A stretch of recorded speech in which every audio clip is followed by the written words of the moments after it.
कटकर जस्टिस जुगल किशोर महांती जयंती कमिटी पक्षरु कटकर शशिकला मंडप ठारे एक रक्तदान शिविर आयोजन। कटकर जस्टिस जुगल किशोर जयंती कमिटी माछुआ बजार ग्रामवासी और संवाद आम ओडिशार मिलित आनुकूल्य माछुआ बजार स्थित शशिकला पैलेस रे एक विशाल रक्तदान शिविर आयोजन करा जायथिला। रक्तदान एक महत दान। गोटिए रक्त यूनिट रे तीनिटी जीवन बंची जाई पारुछि। रक्तदान को जीवन दान सहित तुलना करा जाए। ଏହି ରକ୍ତଦାନ ଶିବିରକୁ ଅବସରପ୍ରାପ୍ତ ଉଚ୍ଚ ନ୍ୟାୟାଳୟର ବିଚାରପତି ମାନ୍ୟବର ଜଷ୍ଟିସ୍ ଶ୍ରୀଯୁକ୍ତ ଅରୁଣ ପରିଚ୍ଛା ମୁଖ୍ୟ ଅତିଥି ଭାବରେ ଯୋଗଦେଇ ଉଦ୍ଘାଟନ କରିଥିଲେ।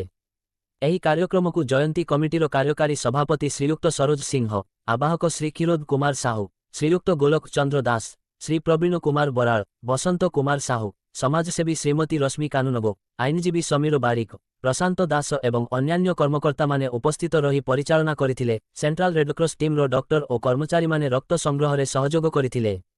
शताधिक यूनिट रक्त संग्रह होइथिला। कटकरू दामोदर बेउराकन रिपोर्ट।